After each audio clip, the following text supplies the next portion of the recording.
Does that make you go faster? Mind games. All you need is revs. All you need is speed. All you need is lap time. Hey. There you go. Cheers. Welcome back. It's been Awesome. a long week. It has.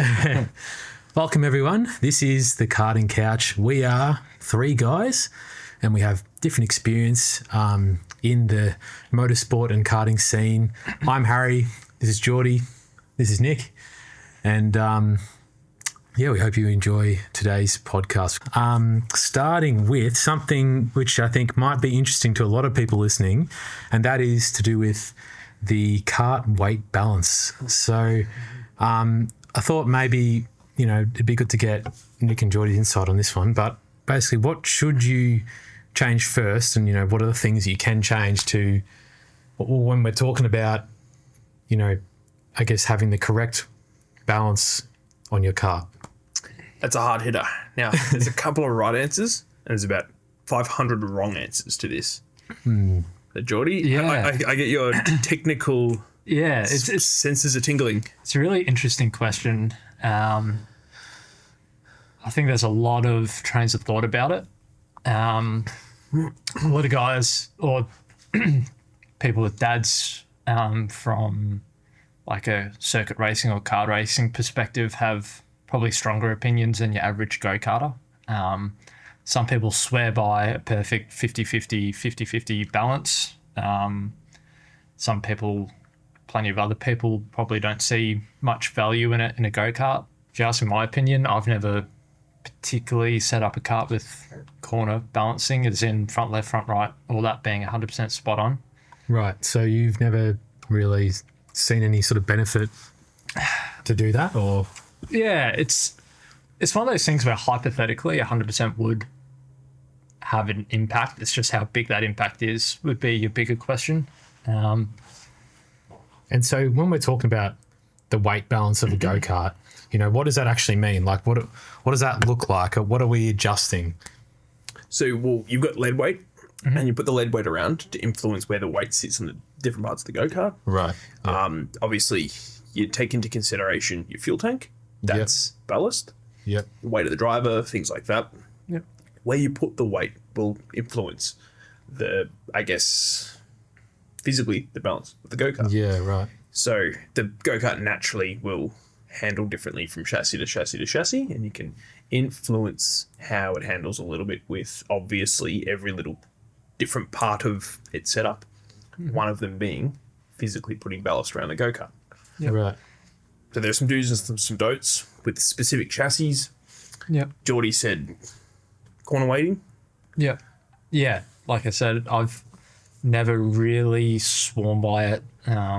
You see some people setting up for, bathroom scales on each corner and really trying to hone in to the, as close as they can get to a perfect balance. Or maybe if you're running at Oakley or Swan Hill or something that's a very clockwise kind of focus track, you'd maybe put a little bit more on the outside, offset the engine, all that sort of stuff. But yeah, I think that might be the last % you look for. Honestly, I reckon getting the go-kart to weight and getting your driving rights number one priority. Getting your seat in the right angle too. That's a huge one. Yeah, that's something we actually played around a lot with when I was driving, and even as a mechanic, we've played around with seat position, a little bit higher, a little bit lower, depending what the kart's doing, particularly with younger drivers in cadets and juniors, because body weight makes up a kind of bigger percentage overall the kart, I guess you could say. Okay. So would you say like the general goal of, I guess, balancing your go-kart is more dependent on the feel and how that particular kart drives, more so than saying you're aiming for a perfect like corner balance? Well, you want the lowest center of gravity humanly possible. And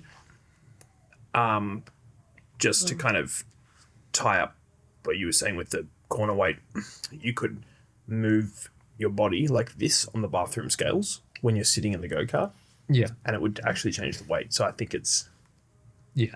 probably relevant. Yeah. It's just such a minute factor, I guess, like whether it's,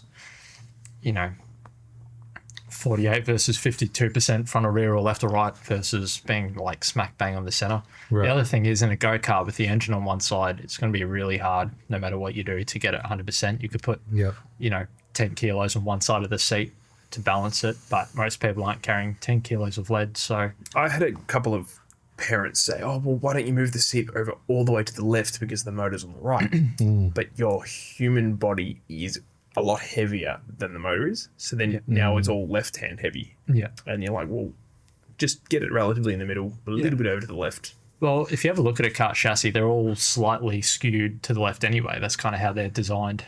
You've got the extra chassis rail on the right for the engine mount, and the seat's probably 50 mil offset from the smack bang center line of the go-kart. So if you stand at the front or kind of look from the steering wheel back, it's slightly skewed anyway. So the chassis manufacturers have obviously accounted for that, designing their karts. So what I've always said when people ask me where am I going to mount 10 kilos of lead, I've always said around the seats, generally your first point of call, it kind of mimics the body weight. Right. And if you need more, then you can go between the feet, all that sort of stuff. Another thing is it's all pretty setup dependent. Like if it's in the wet, you might want more turn in, so you might move all your weight forward. You might put, the 3 kilos on the seat to in front of the pedals.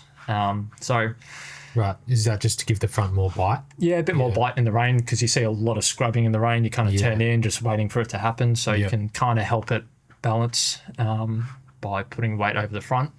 And I've always said to people in the rain, if you compare like tag light and tag heavy, what's normally a 1 second gap becomes like half a second because all that weight in the rain can help you. So Right. it's pretty beneficial to actually chuck all the lead you have on in the rain sometimes. Right. Never thought of that. Yeah.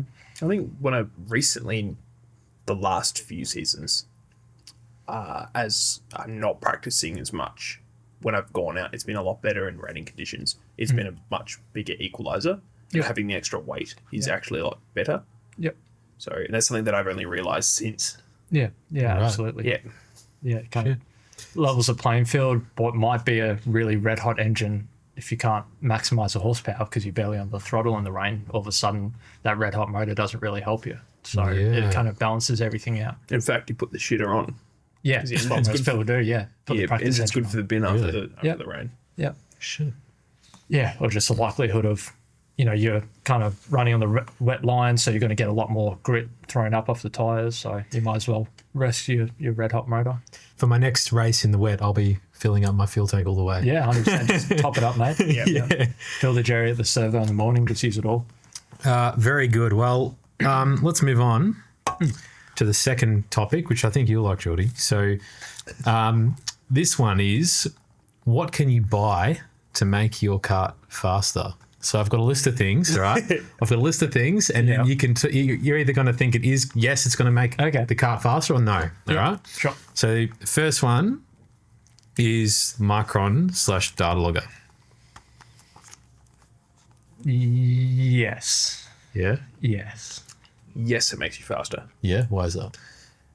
There is bigger, more expensive bits you can buy and purchase, put on your go-kart, but it won't make you faster. This is a good tool for coaching, good tool to read your performance, gives you metrics, and there's an inevitable in go-karting. I always say when we're speccing out a new go-kart downstairs, I say, you don't need this Micron from the very first session, but give it 3 sessions and you're going to want that Micron on. It is inevitable in my eyes. Yep. You have to. 100%.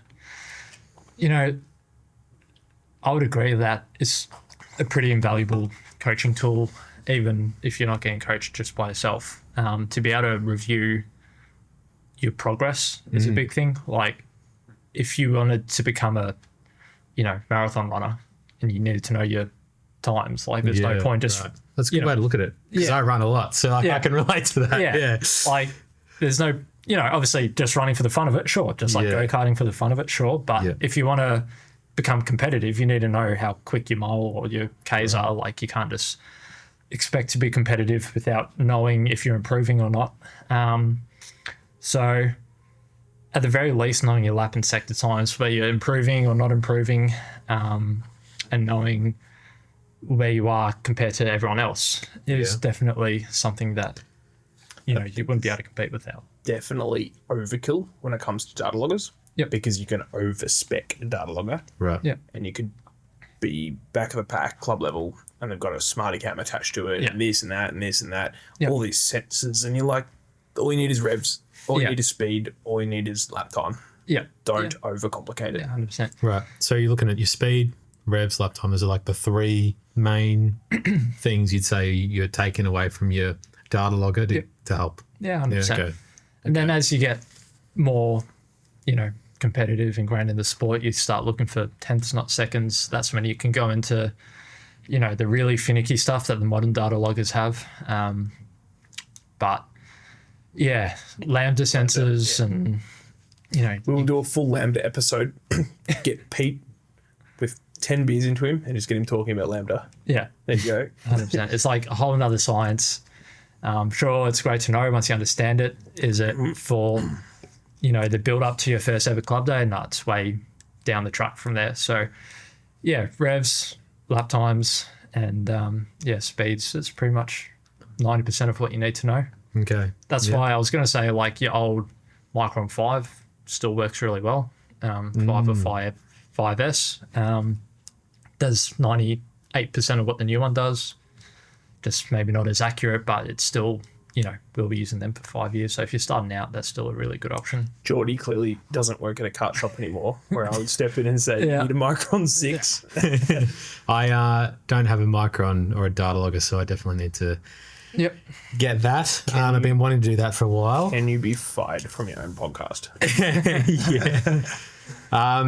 It's on the cards. All right, next up we have engine rebuild versus wheel rims. Okay. So you've got your sets of wheel rims or engine rebuild.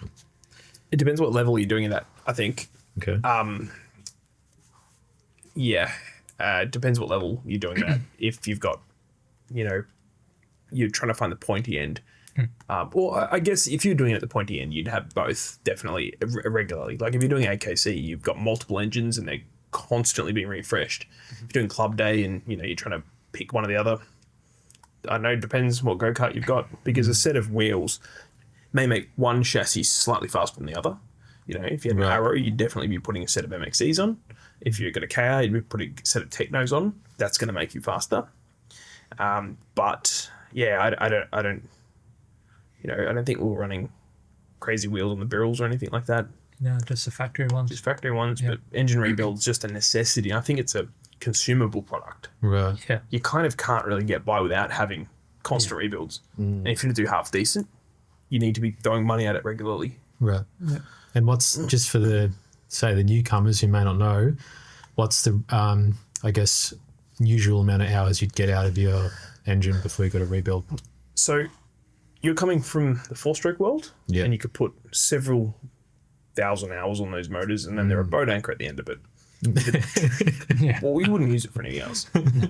A two-stroke motor will seize, and you'll have constant problems where things will malfunction. Yeah. So 12 hours for a 10 to 15, something like that. So pretty standard club day top end. 20 hours for a mini rock. Yeah. Yeah. Okay. Yeah, I guess to answer your question, I'd say that the rebuild's definitely going to be more beneficial, assuming you're not running on alloys or whatever, in terms of the rims. Rims should be buy once, or hopefully the cart comes with some magnesiums or something that's going to work right on that cart.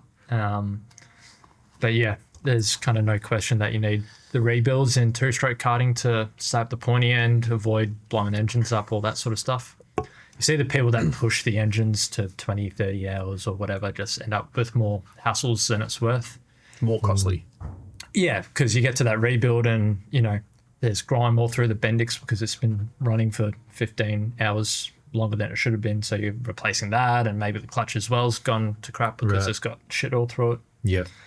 So, yeah, rebuilds are just, you kind of bite the bullet. It's like servicing your car. You don't really want to be spending money on it if you just want a car that drives. But unfortunately, it's just the reality. Sometimes the ownership dictates how much you're going to spend. So, yeah, if you want to be competitive, a rebuild's going to make you quicker. Unreal. Yeah. Good to know. As someone who hasn't really done any two-stroke driving, Yeah. I think I've driven a two-stroke twice. That's it. But Get you in one. yeah, that'll be a fun time. Yeah. Okay, next we've got kart coaching. Yes, makes you faster. And I can speak for this one actually, because like I've only had, I mean, it was only a small amount of coaching, but it's from Nick, and he was watching me do some laps on one of the Oakley, one of my first Oakley meets, and some of the advice you gave me was very helpful. I wouldn't say it was anything like crazy. It wasn't like voodoo stuff, but it's just something that really helped me as a beginner, someone who was fresh into competitive karting and racing. And It's just a third person set of eyes. exactly, yeah. A fresh set of eyes. Yeah. Sometimes that's all you need. Just that experience, like just someone experienced telling me something as simple as, you're looking back all the time and you're worrying about who's behind you. You should be just focusing on what's in front of you. And the minute I started doing that, I actually just, I noticed my driving was getting better because I'm like actually more focused. My kids know this. And if you're listening to this, you know exactly who you are. I always say, if you turn your head, I'm going to execute you publicly in the town square. That is such a bad habit. Yeah. Jordi and I always picking kids out for doing that. Yeah. Just, stop it. There's a couple of people in 4SS, they know who they are, who turn their head a lot. If I can read from the grandstand how you are feeling and thinking, the guy behind you who is half a metre away from you can tell how you're feeling and how you're thinking. Don't give anything away. Yeah. Mind games. Yeah, 100%. Yeah, 100%. So I guess... So I was going to say, if I follow you for 60 laps and you never turn your head, I know that I've got to push harder. Right. You know, if Jordi keeps turning his head, that's a matter of Jordi makes a mistake and I don't even need to do any work. Right. I just overtake him. Make it easy. Probably a bit of influence from like racing games and F1 and stuff like that, because in a racing game, you've literally got a mirror built into the screen or a button to hit. I thought you meant playing button with you can sim hit. and checking if mum's behind you or something. If mum's coming through the bedroom door. Maybe it's that sort of mind shift that you're kind of used to playing the games where you can look at everything around you. Like, you want to be more focused in front. So I guess with coaching, someone to hold you accountable when you're doing things like making mistakes, looking behind you, or if you keep missing the same apex 8 times in a row, you sometimes just need a coach to kind of tell you once sometimes. It's important to be firm. Yeah, 100%. You have to let him know that, hey, come on. Yeah, my dad was firm with me when I was a kid. Yeah. Real firm.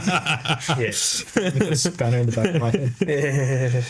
All right, next, and this is the last one, is the newest aero plastics with the new aero, the new Nassau panel. Is it Nassau? Is that how you say it? NASA panel. Whenever I type it, my phone capitalizes it. I don't know if that's a normal thing. It like puts a capital N on there. Because just succinctly answer that question with the word no.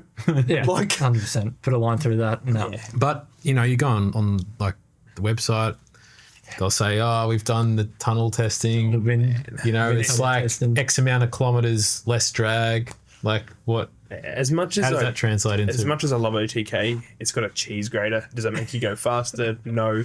Before that, they had a hot dog. It does make you go faster. Beryl has the little shark, the little gills. vents. Yeah. KR has that pig snout, and it looks horrendous. Like, just no, stop it. It doesn't make you faster. It makes the go-karts look sillier and sillier. Yeah. And there's no way that you could be sitting there, because you're human. It's in the vehicles, actually. You can move your head side by side. Right. Every little bit of aero that's going to be added to that go-kart, you can undo that by just tilting your head 2 degrees. Yeah. Yeah. So you would say you haven't seen any real correlation between drivers with the new, I guess, aero plastics and the amount of times they're on the podium? Yeah. I'd say that there obviously would be some correlation. Like, I would just imagine it's that minuscule. You never notice on a practical level to the point where you gain time by changing them. I think it'd be like 0.5%. Yeah, I guess. It's like, literally being on the throttle, 6 inches earlier would be the difference. Like, you could literally put your chin up a slight and you've Yeah. just changed the shape of the go-kart. Yeah. The drag coefficient. Right. Yeah. Right. You know. Yeah. Okay. Yeah. But then that being said, you compare a modern go-kart to a go-kart from, the 90s without any plastic. So obviously there's a trend going a certain way where there would be some correlation between aero. But I still think, all the plastics we have now versus no plastics at all would be maybe a tenth. The 10th is the nice helmet, the visor sticker, nice sticker kit. What else? Yeah. That looks. Yeah. Got to look good to Yeah. win it. 100% boots. custom suit. The last topic, guys, is not actually so much a topic. This is story time. So, Nick, you had a story for us. Jordi and I had a story for us. Jordi and Okay. Nick. Valentino Rossi. Oh, jeez, that's a good one. I don't know how you were chatting earlier and Harry didn't know this story about Valentino Rossi, Oh, man. about how we met him. Yeah. How? We shout this from the rooftops. It's like our Yeah. name drop and a half. We almost introduce ourselves with the story to people we meet. Yeah. Oh, man, it was a funny time. Bathurst, 12 hour. Yeah. 2024. Yeah. Yeah. Bathurst 12 hour. It was, we'd finished quali. Race was the next morning. Yeah, so Saturday afternoon, 6 o'clock maybe, summer setting. Drivers should be in bed by this point. Yeah. Jordi and I have gone to a bottle-o just at the front. Yeah. I think you were tying a shoelace or something. Yeah. And you've stood up and you nearly got hit by a car, right? Oh, It's a shit. big BMW Yeah, X. big X7 or whatever. Huge. It was a big blacked out pimp car, Chrome wheels. right? And these big dudes were like, get the fuck out of the way. Yeah, wearing suits. Big, bald, mafia-looking dudes wearing suits. Big dudes hop out of the car. This tiny little chap hops out. And we're like, did we just get hit by Valentino Rossi? Yeah, it was that, realization, you look up and you don't believe what you're seeing. We knew he was there. We knew he was racing that weekend in the BMW. Yeah. Jordi nearly got run over. Yeah. He nearly got run over on the road by Valentino Rossi. Almost bet you wish he had have been run over man. by that point. Oh, he could pay the medical bills, I tell you what. He would apologise. I'll be racing with him the next year. Yeah, so yeah, 3 mob boss looking dudes walk out, and then we see little Valentino shuffling behind him. And then they're starstruck on the side of the road. It's Yeah. what the fuck? They walk into the bottle-o, and we're sitting there just We're still on the outside going, hang on, What the heck? Valentino Rossi's in this bottle with no one else. No one batted an eye. No one realised. And you got Yeah. racing fans everywhere. No one picked Yeah, up on right. it. yeah, the whole town's full of racing fans. Yeah. And then we were we were there with our friend Antonio. Antonio, yeah. So we were there with Antonio, and we were oh, do we wait and ask for a photo after? We just leave him be. He's racing, And then we're he's expecting photos. He's racing. He's in the public eye this weekend. And Antonio was oh, yeah, I really want a photo. My brother's named after him. I've got to get a photo. So we stand outside the bottle for, I reckon it was a good 10 minutes. It felt like 30 minutes because we were the whole time just, are we going to ask him for a photo? Are we not? If it was drawn out so long. Yeah. We're Yeah.